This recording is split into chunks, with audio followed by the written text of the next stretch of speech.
Estaremos en la primera epístola del apóstol Juan. Así que ábrala, por favor. En el capítulo 1, primera de Juan, capítulo 1. Ya hemos abordado Juan, creo que lo abordamos, si no me recuerdo, en una escuela dominical o un miércoles de oración. Pero hay gotas, tinta que se queda en el tintero, ¿verdad? Y hay que traerlo de nuevo. Primera de epístola de Juan, capítulo 1, versículo 1 al 4. ¿Lo tienen todos? Dice la palabra del Señor de la siguiente manera: lo que existía desde el principio, lo que hemos oído, lo que hemos visto con nuestros propios ojos, lo que hemos contemplado y lo que han tocado nuestras manos, esto escribimos acerca del verbo de vida. Y la vida se manifestó, y nosotros la hemos visto y damos testimonio y les anunciamos a ustedes la vida eterna que estaba con el Padre y se manifestó a nosotros.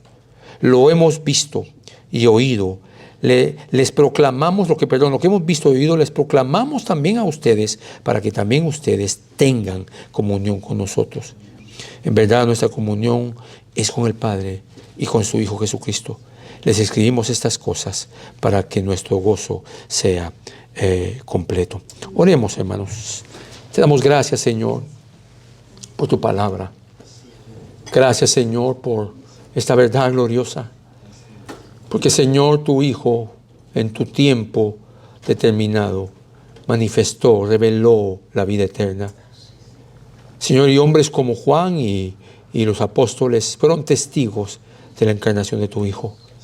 Esto, Señor, ha venido por 2000 años tras una obra tuya en medio de muchos hombres que han venido de la vida, de la muerte eterna a la vida eterna. Y hoy estamos aquí nosotros con este grupo de hombres y mujeres que nos has traído, Señor, a algunos o a muchos de nosotros, a la vida eterna. Ayúdanos, Señor, a reflejarlo. Ayúdanos a entender lo que el Espíritu Santo inspiró al apóstol Juan en estos 4 versículos. Que esto, Señor, nos permee, que esto, Señor, nos mueva, Señor. Nos mueva a entender que no es obra de hombre, que no es por conocimiento teológico, que no es por un conocimiento de la letra, sino que es una obra tuya.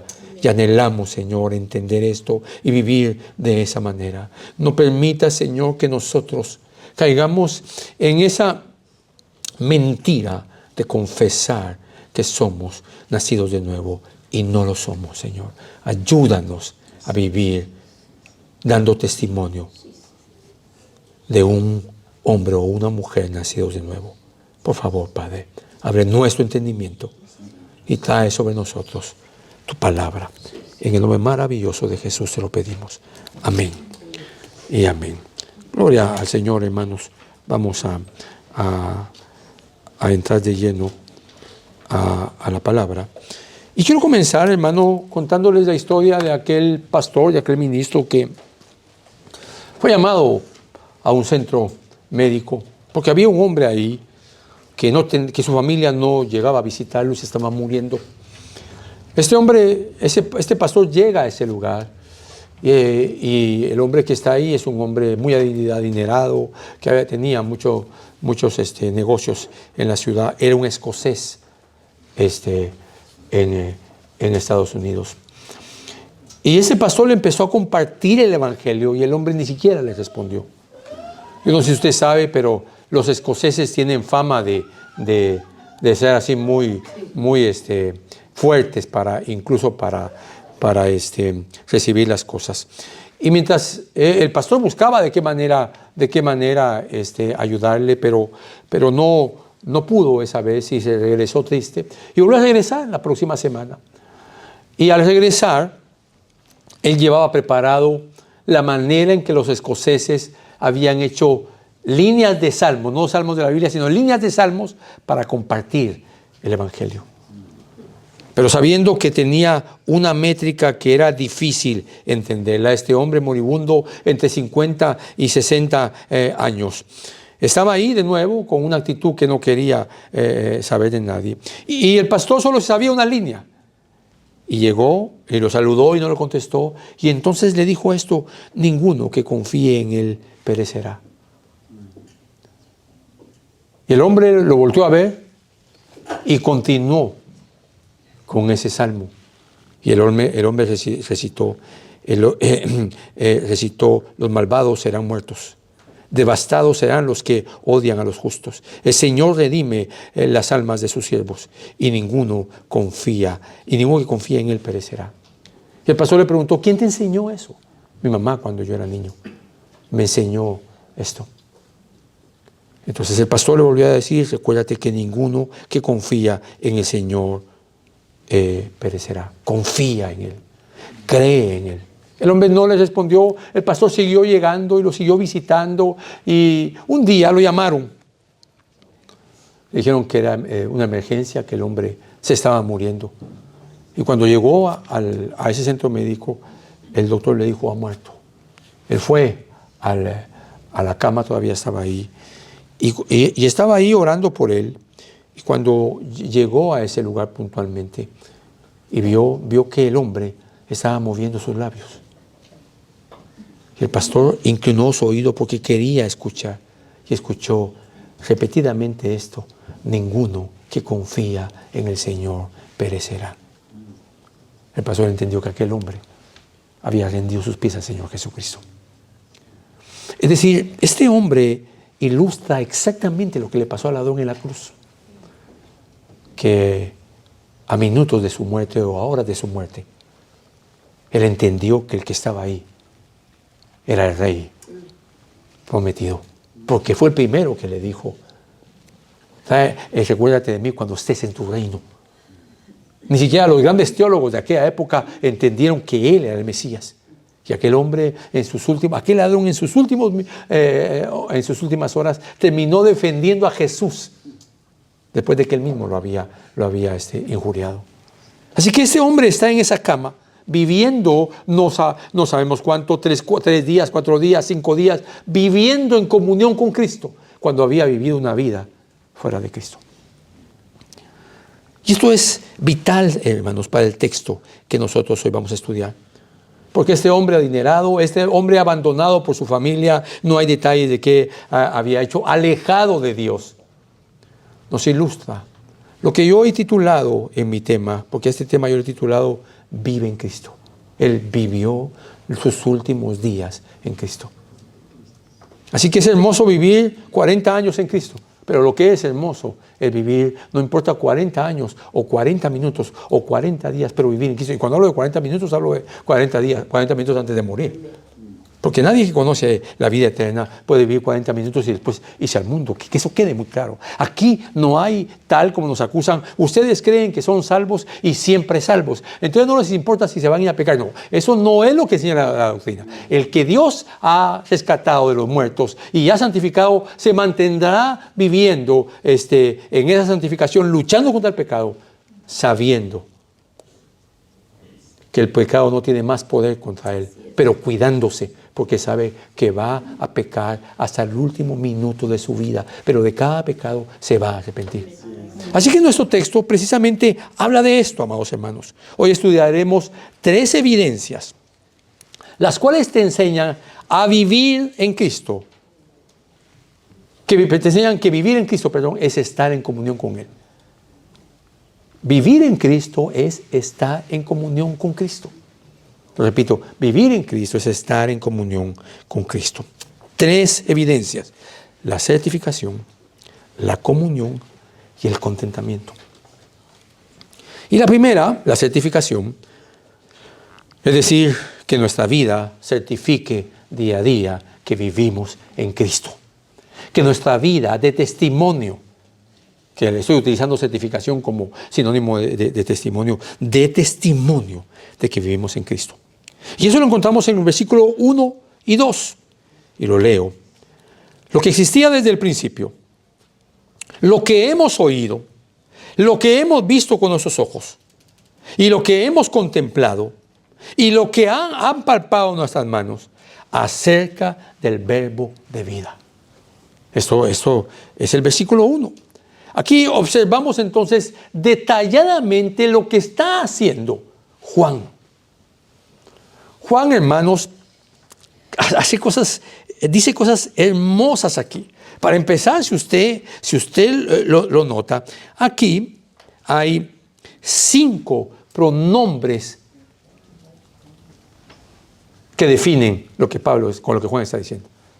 Por ejemplo, lo que existía desde el principio, el lo que hemos oído, lo que hemos visto con nuestros ojos, lo que hemos contemplado y lo que han palpado nuestras manos. Él está dando testimonio, está diciendo el eterno, el Dios, el Hijo eterno, es lo que nosotros, lo que existía desde el principio, es lo que nosotros hemos oído, lo que hemos visto con nuestros ojos, lo que hemos contemplado y lo que han palpado con nuestras manos.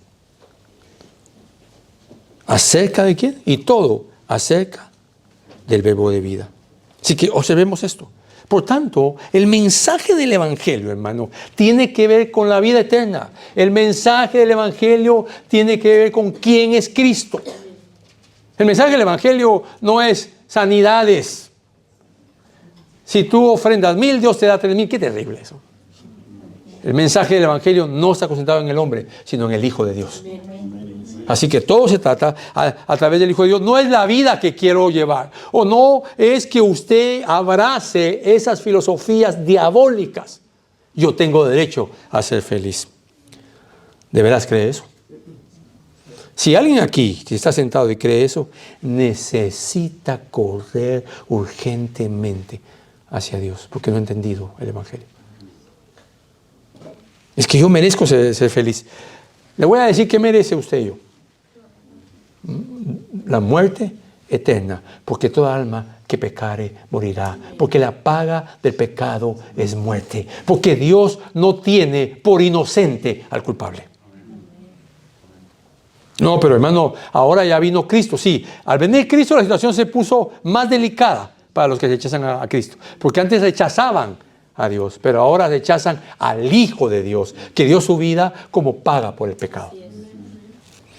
Entonces, Juan está afirmando el Evangelio, y la centralidad de esa afirmación es Cristo.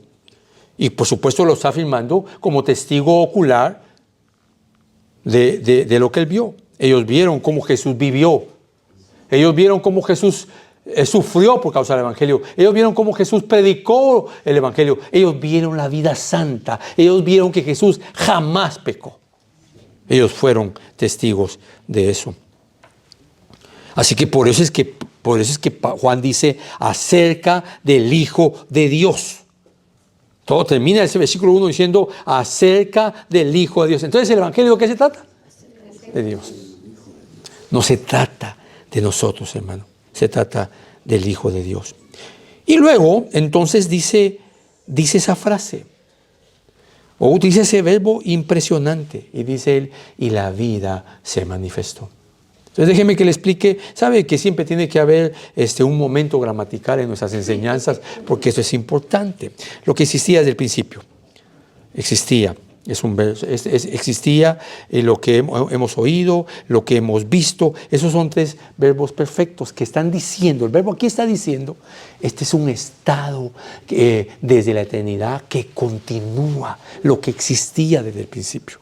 Pero también cuando nosotros, por ejemplo, vamos lo que hemos oído, lo oímos, no lo oímos solo un momento, constantemente lo oímos en todo el tiempo. No fue un luzazo, no fue un momento. Es decir, lo que Pablo está haciendo, Juan está haciendo cuando usa ese verbo, está mostrando, está expresando un resultado permanente. Oímos al Hijo de Dios. ¿Pero cómo lo oyeron? Porque Él se manifestó. De hecho, este versículo 1 termina lo que han palpado nuestras manos acerca del verbo de vida. O sea, ellos lo tocaron. A nosotros también no nos hace cortocircuito porque lo vemos como tan normal. Pero hermano, a nosotros nunca se nos ha aparecido Cristo. Y si se nos aparece, nos desmayamos, lo muy menos. Temblamos. ¿Usted se recuerda en la primera pesca milagrosa que hizo Pedro? Supuestamente el más valiente era Pedro, los discípulos, aunque tal vez no era Pedro, sino Jacobo. Fue el primero que mataron. Los líderes judíos querían matar a uno. Y si van a matar a uno solamente, ¿a quién van a matar? Al líder, al que les vamos a pelear. Y mataron a Jacob. Pero aquí no estamos buscando quién es el más valiente. Lo que estoy tratando de decirles es que ellos palparon a Jesús, lo tocaron, lo vieron y sabían que Él era el eterno Hijo de Dios.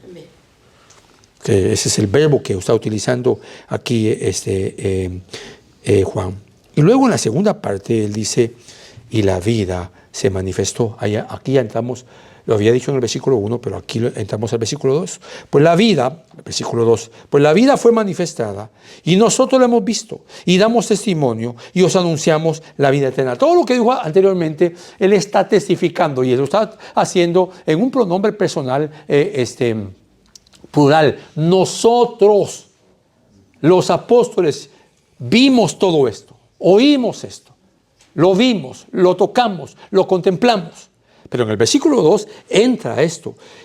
Pues la vida se manifestó y nosotros la hemos visto y damos testimonio y les anunciamos la vida eterna. De nuevo, Juan utiliza dos verbos, hermano, para señalar eventos específicos. Y el primero es, y la vida fue manifestada. Eso significa algo que está en secreto salió a la luz. Nadie, hermano, nadie fuera de los judíos sabía que era la vida eterna. Ellos sabían, conocían a Dios a través de las Escrituras, pero nunca nadie entendió esto hasta que vino el Señor Jesús. La vida salió a la luz y ellos vieron la vida eterna. Porque la vida eterna, por supuesto que es un estado, pero es más que eso. Cuando hablamos de la vida eterna, usted, ¿cómo debe responder ante la vida eterna? Con la manera en que vivimos. Hermano, la iglesia no es un asunto de hombre. Claro, yo entiendo que hoy hay cientos de iglesias paradas en el liderazgo de un hombre o de una mujer. Pero eso no es iglesia. ¿Le guste o no? No, hermano, pero a mí como me gusta ese predicador tan bonito que se ve ahí con su esposa. Creo que se llama Joel Osteen. Pero qué bonito. Sí, estoy de acuerdo con usted, qué bonitos. Pero qué iglesiona, usted tiene envidia. Tiene 40,000 personas en la iglesia. No tengo envidia. ¿Por qué voy a tener envidia? Lo que me preocupa es que esas 40,000 personas están escuchando algo que no es el evangelio. 7 pasos para el éxito, por favor. Eso no es el evangelio. A la gente no hay que predicarle del éxito. ¿Por qué? Porque el éxito no existe desde el modo humano. ¿Qué es éxito para la gente? Cuando alcanzo mis metas. Y no importa que esas metas las alcance con el sacrificio de que mi esposa o mis hijos padezcan por las metas que yo voy a alcanzar.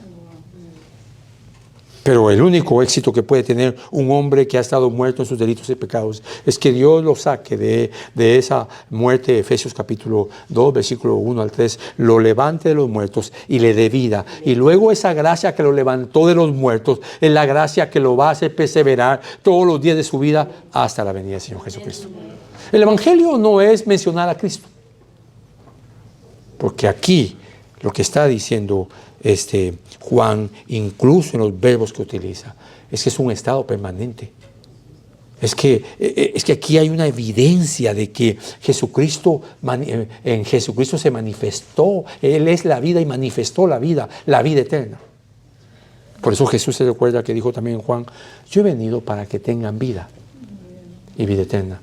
Esta es una evidencia, hermano, contundente. Tu vida y mi vida debe certificar que nosotros tenemos vida eterna. Ok, yo sé que usted se empieza a preguntar, ¿y cómo es esa vida eterna? Pues es una evidencia de que somos diferentes, totalmente diferentes. Hermano, los noviazgos del mundo no se deben de parecer a la gente soltera que está teniendo una relación con una joven o viceversa, para luego casarse. Debe haber una diferencia. Debe haber una diferencia en que aquellos que tienen vida eterna, cómo manejan su tiempo, cómo manejan su dinero, cómo manejan sus relaciones y sobre todo cómo se manejan en el diario vivir conectados con la iglesia. Nosotros nos vemos solo los domingos, si le va bien al pastor. Y nos vemos los viernes en oración cuando el trabajo se lo permite. La gente trabaja 6 días a la semana, descansa y duerme 7 días a la semana, come 21 días a la semana cuando solo come 3 tiempos, pero a la iglesia todavía el domingo lo está pensando. Ay, es que hoy es día de lavar. O sea, hay una evidencia en ti. Entonces el apóstol afirma 4 cosas vitales en el mensaje que quiere transmitir. Primero afirma, en este primer punto, que la vida eterna es Jesús. Así de simple. Pero ¿cómo entiendo esto? Ya le he dicho algunas veces esto, o un par de veces, o una vez, pero ya se lo he dicho. Aquel hombre que lo va a la selva, en Sudamérica, el Amazonas, y cuando él va ahí, la persona que lo llega a traer, él espera y espera y espera. Hay un lugar donde siempre, cada año lo hacía, es un especialista en vegetación y va para allá. Y no sabe entonces qué hacer. En eso aparece un nativo del lugar. Y ya estaba oscureciendo y le dice, ¿a dónde va? Pues voy a tal lugar, pero no sé cómo llegar. Sígame. Y él indeciso, le dice, o me sigue o en la noche esto es peligroso. Y lo sigue. Y él veía que, pues no veía que había camino y ya estaba preocupado. Le dijo, no hay camino.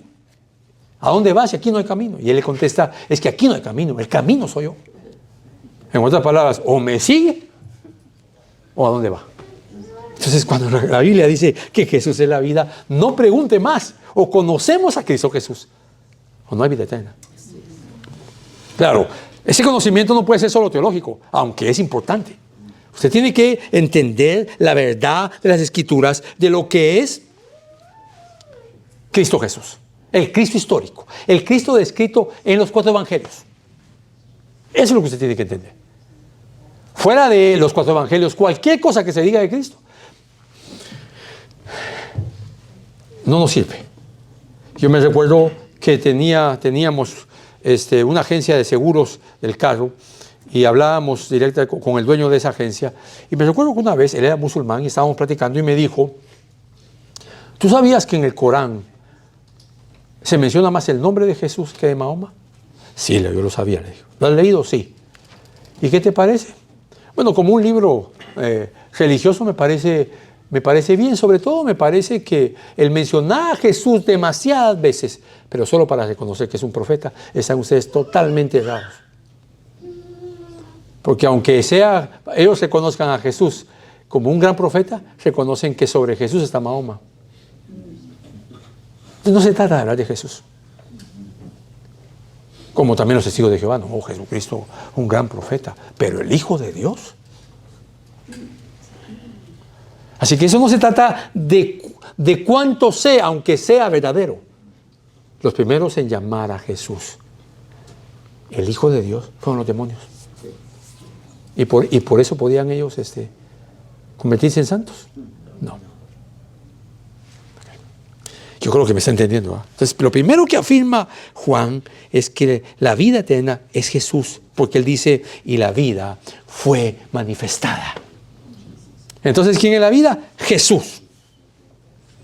La vida eterna es Cristo. La vida eterna es conocer al Padre. Y la vida eterna es conocer al Hijo. Y la vida eterna, hermano, es tener comunión, que vamos a llegar ahí.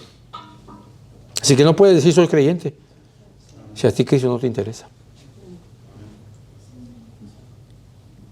Hermano, ¿cuál es la realidad cuando estás en tu casa? Mira, la pregunta que ¿cuál es la realidad? ¿Este libro lo abres? ¿O solo cuando vienes aquí? Te pasa lo de aquella viejita que no encontraba sus lentes y no fue a la iglesia por 3 semanas. Y a la tercera semana no encontró sus lentes, compró otros y cuando llegó a la iglesia abrió su Biblia, ahí estaban sus lentes.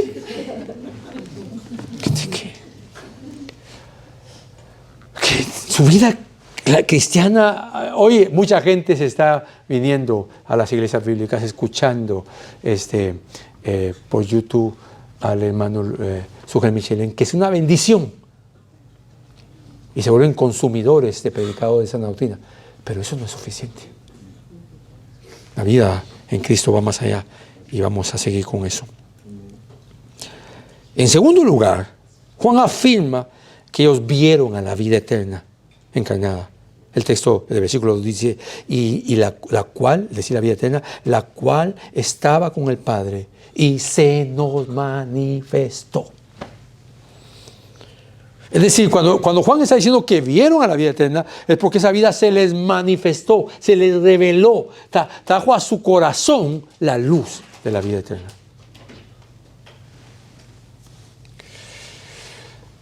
Es difícil explicar esto para gente que nunca ha conocido a Cristo. Hay gente, hermano, que tiene una inclinación a ir a la iglesia. Yo quiero ir a la iglesia. Y no está mal. El problema después de eso, ¿qué? Ese es el problema. Después de eso, ¿qué? Como cuando uno se enamora y se casa. ¿Se recuerda de esa etapa? Bueno, la mayoría que estamos casados. Los solteros todavía no saben qué es el amor. No, hermano, yo me he enamorado como 10 veces, pero me han cortado. Todavía no sabe lo que es enamorarse. Mire, cuando uno se casa, uno cree que está locamente enamorado, si esa palabra existiera. Porque sería mejor responsablemente enamorado que locamente enamorado. Pero en la medida que uno va pasando los años, uno empieza a descubrir que no amaba a su esposa como la ama después de 5 años. 10 años, 15 años, 20 años, 25 años, 30 años. Por ejemplo, aquí creo que habemos 2 viejitos, el hermano Ramiro y yo, como casados, creo que tenemos 33 años, o ustedes 34, algo así, no sé. El punto es que, por lo menos yo testifico de mi parte, entre más pasan los años, y se lo digo a mi esposa, más la amo. Al año creo que, de casado yo creo que podía vivir lejos de ella. Pero entre más pasan los años, hermano, hay una cercanía. Okay, no estoy hablando del matrimonio, solo es un ejemplo para que usted entienda que si a usted y a mí el Señor se nos ha manifestado, Él es la vida eterna y esa es la afirmación. En Él, dice, en Él, en el cual estaba, es decir, Cristo estaba con el Padre y se nos manifestó. Cristo estaba con el Padre y se nos manifestó. Juan vio por aproximadamente a Jesús, o se le manifestó esa vida eterna por 2 años y medio.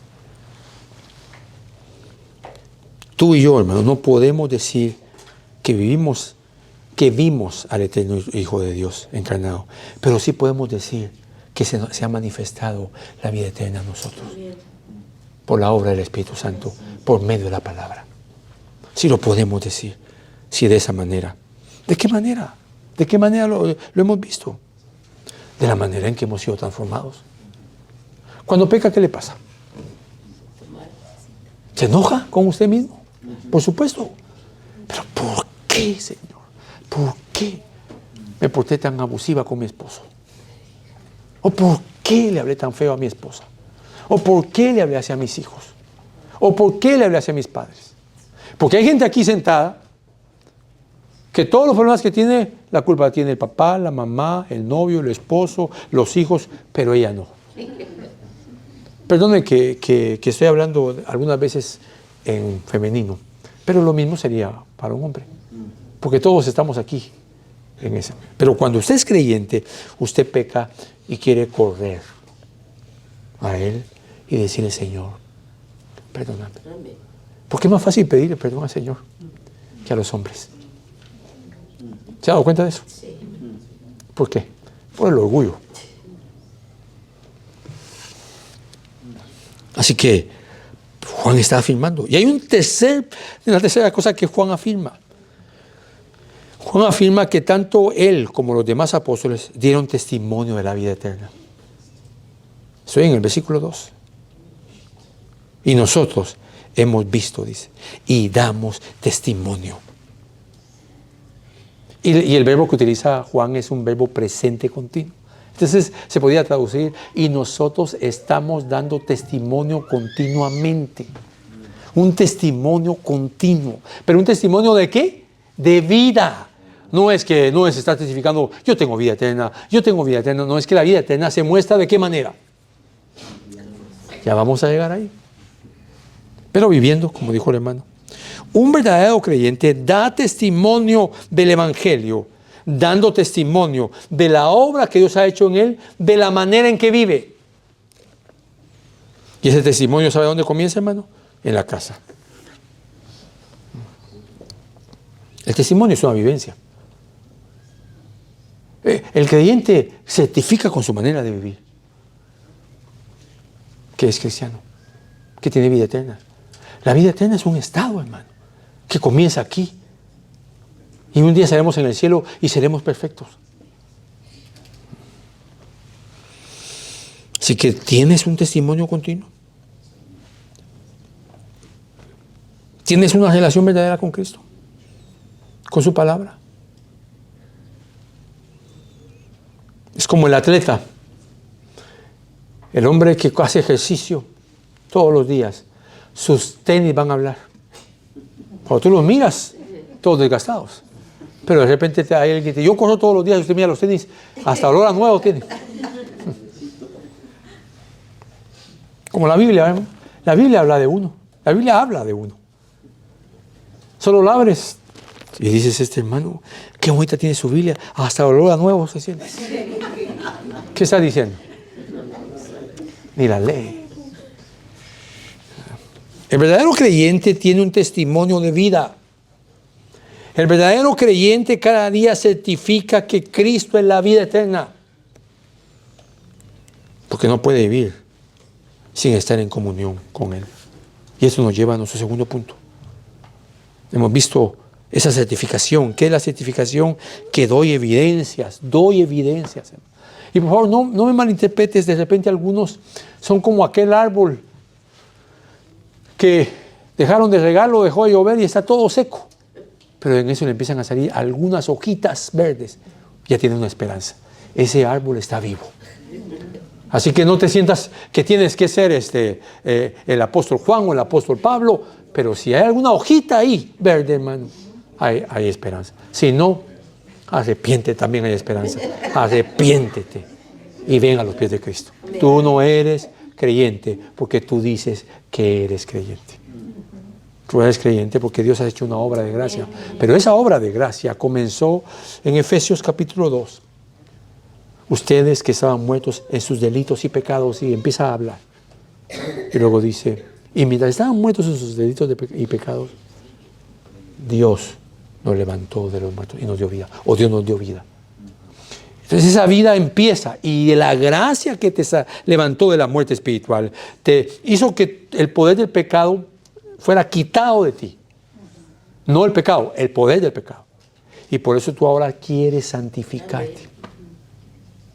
En la salvación ocurren dos cosas instantáneas. Primero, Dios te quita la culpa del pecado. En Cristo. Y la segunda, al mismo tiempo, es que Dios te quita el poder del pecado. Y solo esperamos que Dios un día nos quite la presencia del pecado en nuestro cuerpo. ¿Cómo? Dándonos un cuerpo glorificado. Entonces ahora, en el versículo 3, Juan dice, lo que hemos oído, te lo leo para que lo tengas presente. Versículo 3, lo que hemos visto, y oído, les proclamamos también a ustedes, para que también ustedes tengan comunión con nosotros. En verdad, nuestra comunión es con el Padre y con su Hijo Jesucristo. Wow, aquí la palabra clave es comunión. Tener comunión con Dios. Entonces aquí hay una comunión vertical y horizontal. Es decir, hay una comunión vertical, ¿verdad? Y horizontal. Una comunión la comunión empieza con Dios. Y cuando tenemos comunión con Dios, vamos a tener comunión con la iglesia. ¿Y quién es la iglesia? Todos los redimidos. Pero aquí tiene mucho que ver la iglesia local. Lo que hemos visto y oído, eso también les proclamamos. La enseñanza del apóstol no es solamente didáctica. No es un conocimiento. Juan habla de vivencia, hermano. Juan, Pedro, Mateo vivieron con Jesús. Y tenían comunión con Él. Él tuvo comunión con el Hijo y tuvo comunión con el Padre al tener comunión con el Hijo. Estoy hablando en pasado porque estoy hablando de Juan. ¿Y hoy dónde está Juan? Delante de Dios Padre y de Dios Hijo, teniendo comunión. Esa es la vida eterna. Y la iglesia no es una isla, como el creyente no es una isla. Hermano, no camines alejado de la iglesia. Pero hermano, las distancias se recortan con el celular. Una llamada, hermano, ¿cómo estás? Me encantaría escuchar que algunos hermanos se están llamando a todos los demás. Hermano, ¿cómo estás? No te vimos el domingo. Hermano, ¿cómo estás? No te saludé el domingo. Hermano, ¿cómo estás? Te estabas durmiendo en la predicación el domingo. Algo, pero buscar cualquier excusa para tener comunión con los hermanos. Yo siempre pongo este ejemplo, hermano. Y pregunto, sobre todo a las esposas, porque son las más celosas, en el buen sentido de la palabra. ¿Qué pasa si, voy a quitar a las esposas, voy a poner a las madres? ¿Qué pasa si su hijo que está en la casa por 2 días no aparece? Primero se va a convertir en enojo, después de que él sabe que debe llegar a las 10 y ya son las 12 y no le llama. Usted lo llama y no le contesta. Ya 3 días se va a preocupar. Y si aparece al cuarto su hijo, no, es que fíjate mamá que no te avisé porque me fui a Chiapas y allá no había línea. Ese joven no come por un par de días. O sea, no es normal. Esto no es normal para un padre. No es normal que sus hijos, no importa de qué edad, sus hijos desaparezcan. No es normal para una esposa que el esposo desaparezca. No es normal para un esposo que la esposa desaparezca. No es normal. Entonces no se asombre usted cuando usted desaparece de la iglesia. No se asombre en el sentido de que si usted no le gusta estar con la comunidad de redimidos, ahí hay un testimonio equivocado.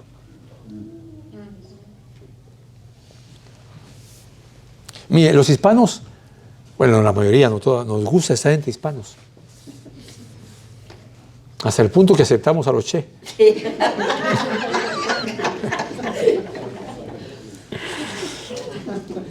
La iglesia, en la iglesia, hermano. La iglesia debe ser una comunión hermosa porque es los redimidos del Señor. Y porque tenemos comunión ¿con quién? Con el Padre. Para que también tengan ustedes comunión con nosotros, dice Juan. Obviamente Juan le está escribiendo a aquella generación en el año 90, 95, aquella generación que no eran las mismas generaciones de Juan cuando él era joven, que no eran las mismas generaciones que fundó Pablo. Ya Pablo ni siquiera estaba cuando Juan está escribiendo esto. Juan ya no estaba. Así que Juan le está escribiendo a otra generación y Juan está defendiendo, esta es una defensa del Evangelio, porque los gnósticos decían que Jesucristo no había venido en un cuerpo físico, porque la materia es mala. Entonces Juan está diciendo que no es cierto, que ellos fueron testigos. ¿Y por qué Juan dice que tenemos comunión con Él? Porque la iglesia, aunque físicamente ya no está aquí, siempre tendremos, un día nos juntaremos y tendremos comunión con todos. ¿Me explico, amados hermanos? Esto es vital entenderlo. Acompáñenme, por favor, a 1 Corintios capítulo 1, versículo 9. Vaya conmigo así, a toda velocidad, porque usted sabe que el tiempo está avanzando. 1 Corintios 1, 9. Se lo leo. Fiel es Dios, por medio de quien fueron llamados a la comunión con su Hijo Jesucristo, nuestro Señor. Así que aquel que ha sido llamado a ser salvo, fue llamado a tener comunión con Cristo y con el Señor. Ahí, adelantito, por favor, 2 Corintios 8. Vaya a 2 Corintios 8, versículo número 4. Y yo se lo leo. 2 Corintios 8, 4. Suplicándonos con muchos ruegos el privilegio de participar en el sostenimiento de los santos. ¡Wow! ¿Qué quería entonces la iglesia? La iglesia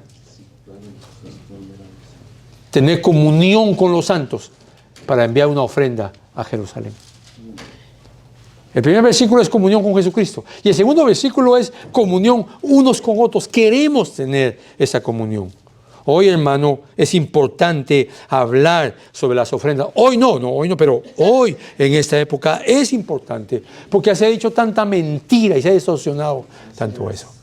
Pero nosotros no necesitamos recoger una ofrenda para ayudar al hermano. Si usted sabe que un hermano está en situación de escasez, ofrende para él. Pero el tema no son las ofrendas. Regresemos a Juan.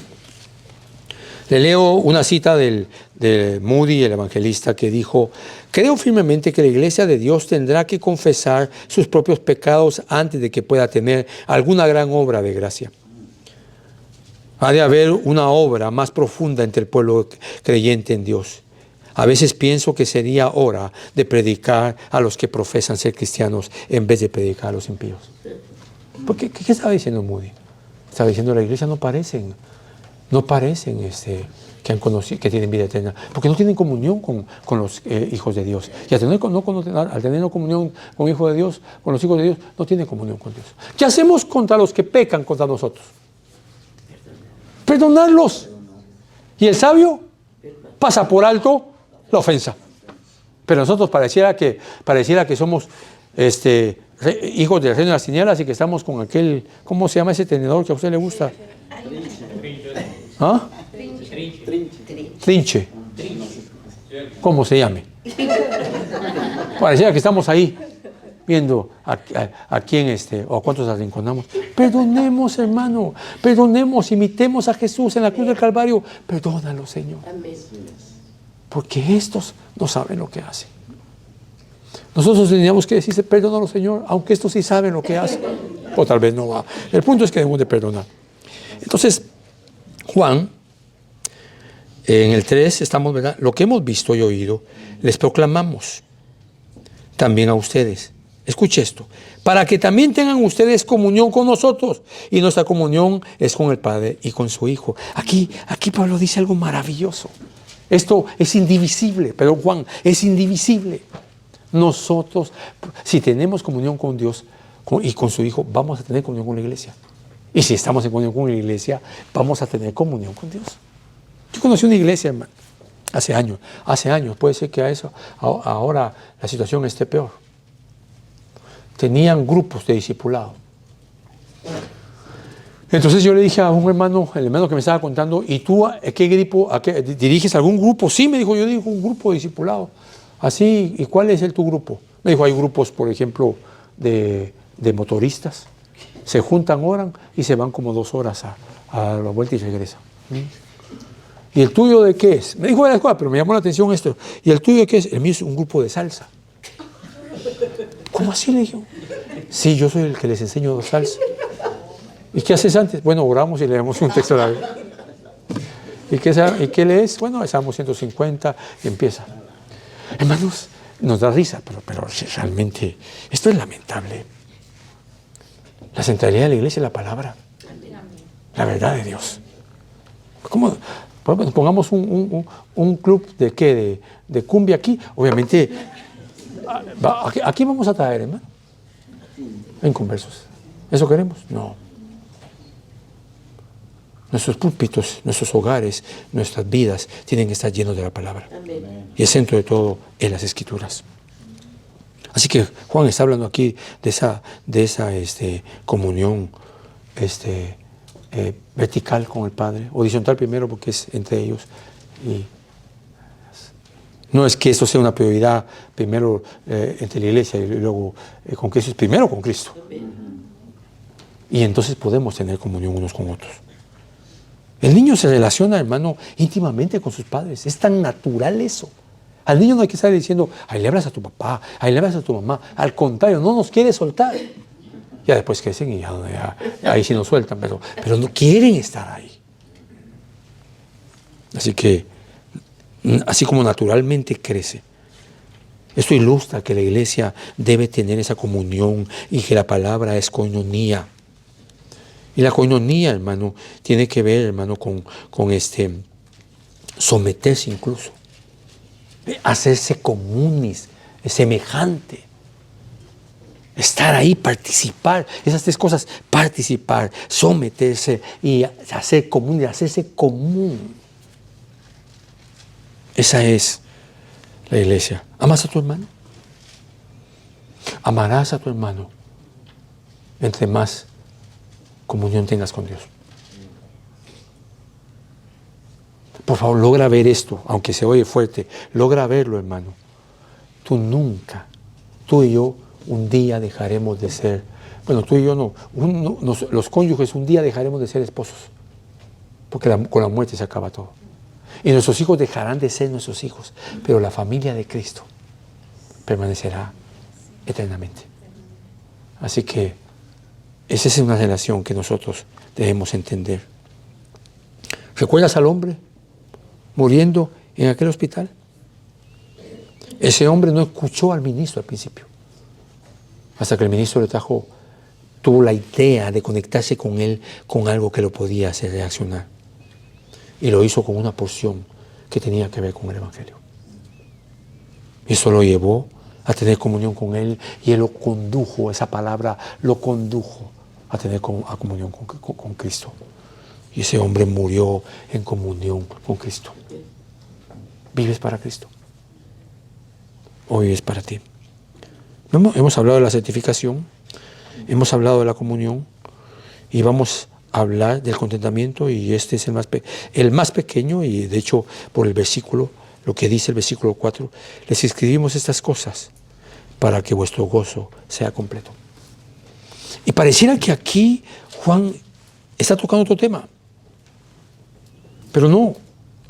Si usted me acompaña a la segunda carta de Juan, versículo 12, porque no tiene capítulos, versículo 12, segunda carta de Juan, versículo 12, dice: aunque tengo muchas cosas que escribirles, no quiero hacerlo con papel y tinta, sino que espero ir a vosotros y hablar con ustedes cara a cara, para que su gozo sea completo.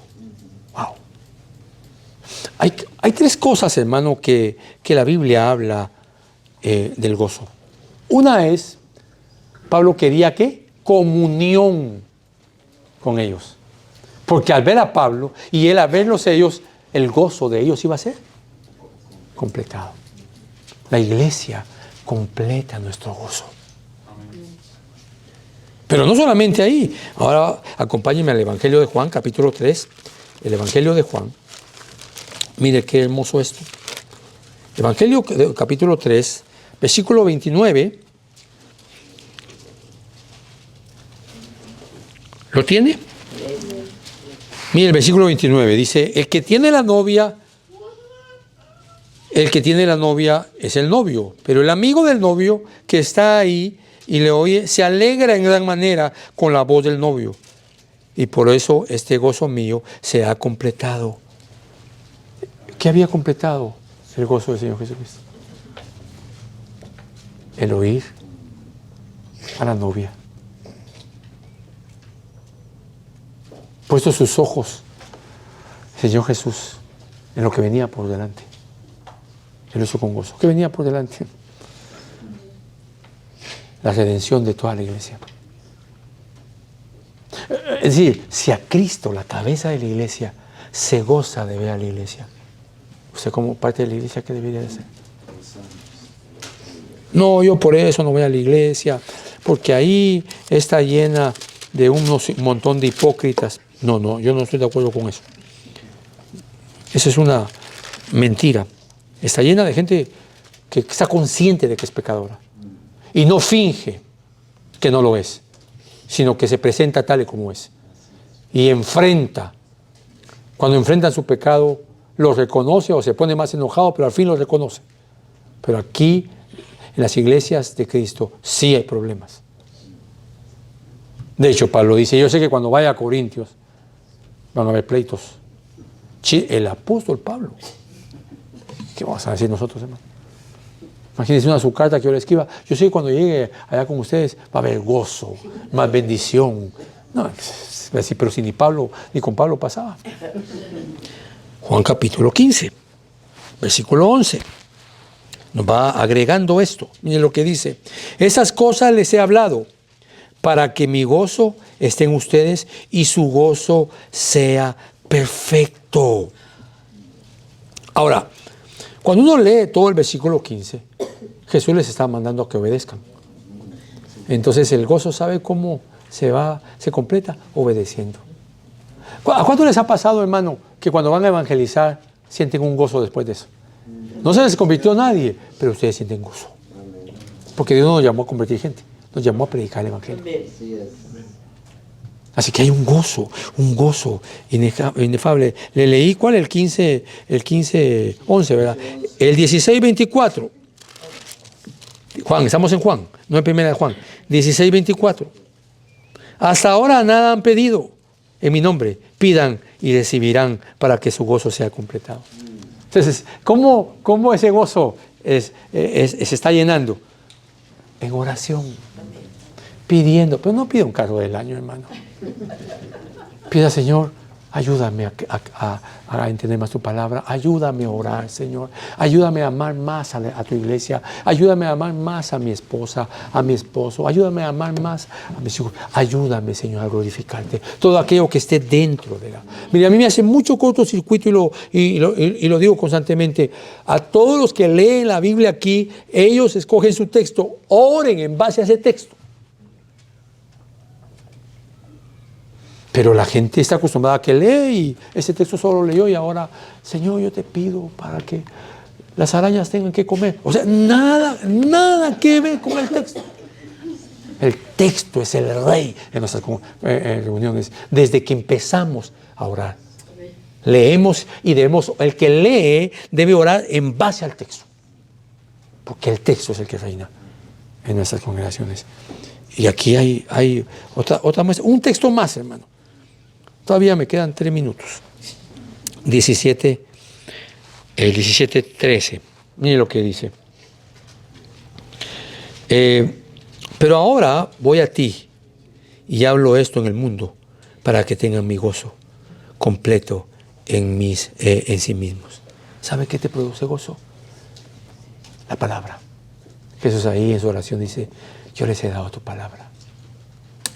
Qué gozo debemos de sentir, hermano, cuando las escrituras se abran y son leídas. Así que esa palabra completo tiene la idea de que se está experimentando una medida de gozo, la cual no se acaba, sino que se va completando. Pese a que el gozo no le falta nada, que llena tu corazón hasta el borde, que está rebalsando de eso. El gozo. Tanto en la vida aquí en la tierra, en la vida eterna, está anclada en la comunión con el Padre y el Hijo. Y eso tiene que ver también con la palabra. Así que hemos aprendido 3 evidencias. 3 evidencias, hermano, que te enseñan a vivir en Cristo y al estar en comunión con Él. Vivir en Cristo es estar en comunión con Él. Y estas evidencias es la certificación de nuestra vida. Por eso la pregunta es, ¿cómo vives? Y la segunda es la comunión. ¿Tienes comunión con Él? Pregúntate y respóndete tú. ¿Hace cuánto que no oras? ¿O no oras nunca? ¿O tú que has orado estás perdiendo eso?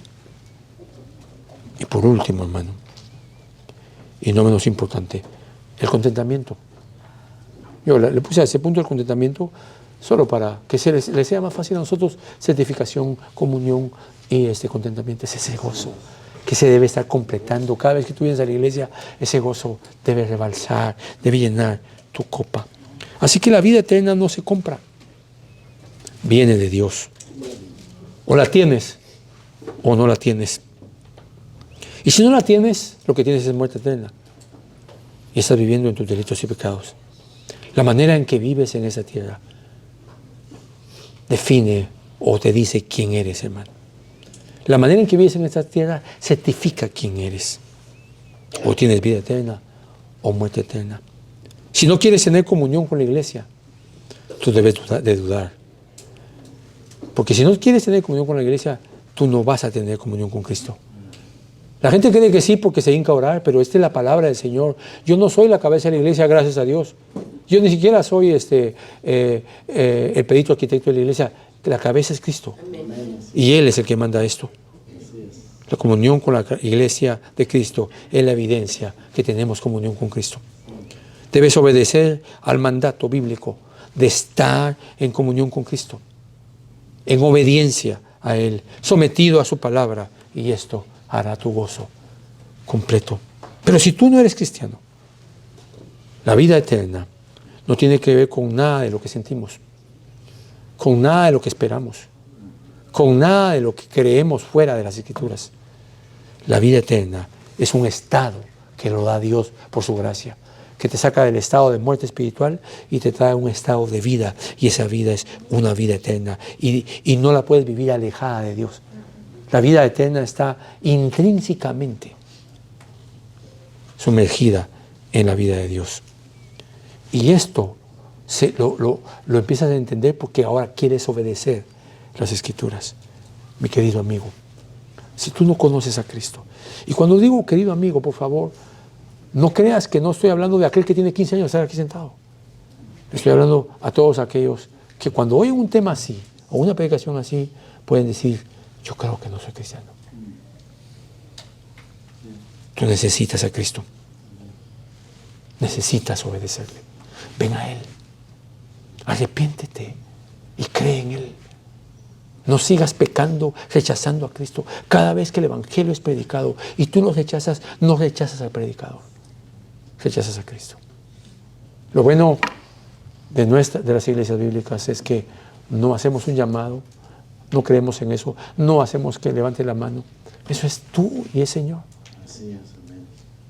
Pero si alguien quiere que se ore por él, después de esto puedes hablar conmigo, puedes hablar con Josué o puedes hablar con el hermano Epe. Vamos a orar, hermanos.